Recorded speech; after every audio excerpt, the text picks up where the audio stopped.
Hi hello வணக்கம், welcome back to our channel Nivs life style.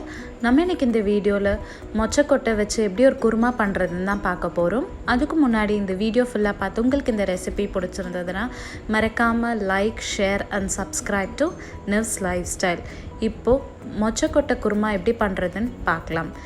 So மொச்சக்கொட்டை kurma பண்ணுறதுக்கு ஒரு 4 வெங்காயம் சின்ன சின்னதாக கட் பண்ணது, 3 தக்காளி, 1 கப் மொச்சக்கொட்டை, கொத்தமல்லி, கருவேப்பிலை, 1 உருளைக்கிழங்கு சின்ன சின்னதாக கட் பண்ணது, அரை மூடி தேங்காய் பேஸ்ட்டாக அரைச்சிட்டு, 1 டேபிள் ஸ்பூன் இஞ்சி பூண்டு விழுது, மிளகாத்தூள், மஞ்சத்தூள், பட்டை, கிராம்பு, தேவையான அளவு உப்பு.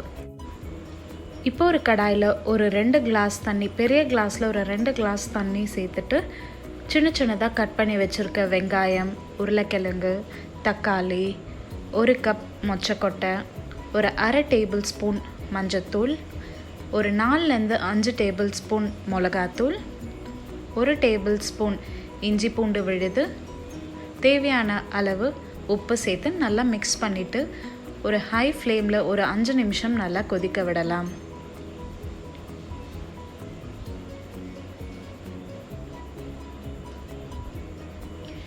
இப்போ 5 நிமிஷம் கழித்து பார்த்தோன்னா நம்ம இந்த ஸ்டேஜில் நம்ம சேர்த்துருக்க உருளைக்கிழங்கு, மொச்சக்கொட்டை நல்லா வெந்திருக்கான்னு பார்த்துட்டு, வேகலைனா ஒரு 5 நிமிஷம் போல் திருப்பியும் ஒரு மீடியம் ஃப்ளேமில் வச்சு நல்லா வேக விடலாம்.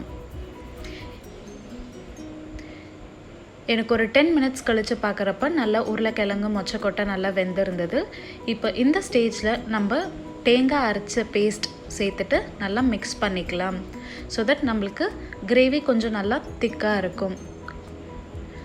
ஸோ நம்ம தேங்காய் பேஸ்ட் அரைச்சி ஒரு 5 மினிட்ஸ் போல் மீடியம் ஃப்ளேமில் நல்லா வேக விடலாம். ஸோ தட் நம்மளுக்கு இந்த பச்சை வாசனைலாம் போயிட்டு நம்மளுக்கு குருமா ரெடி ஆகிடும்.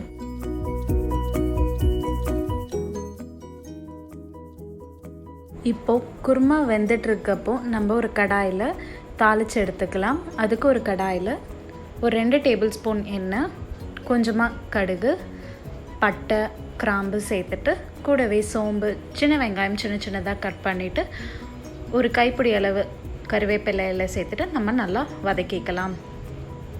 இப்போது குழம்பு நல்லா வெந்து பச்சை வாசனை போனதுக்கப்புறமா நம்ம தாளித்து வச்சுருக்கிறது குருமாவில் சேர்த்துட்டு நம்ம நல்லா மிக்ஸ் பண்ணிவிட்டு கொத்தமல்லி சேர்த்துட்டு நம்ம இதை நல்லா ஹாட்டாக சர்வ் பண்ணலாம். நீங்களும் இந்த ரெசிபி ட்ரை பண்ணி எப்படி இருந்ததுன்னு கீழே இருக்க கமெண்ட் செக்ஷனில் சொல்லுங்கள். மறக்காமல் like, share and subscribe to Nivs life style. Thank you.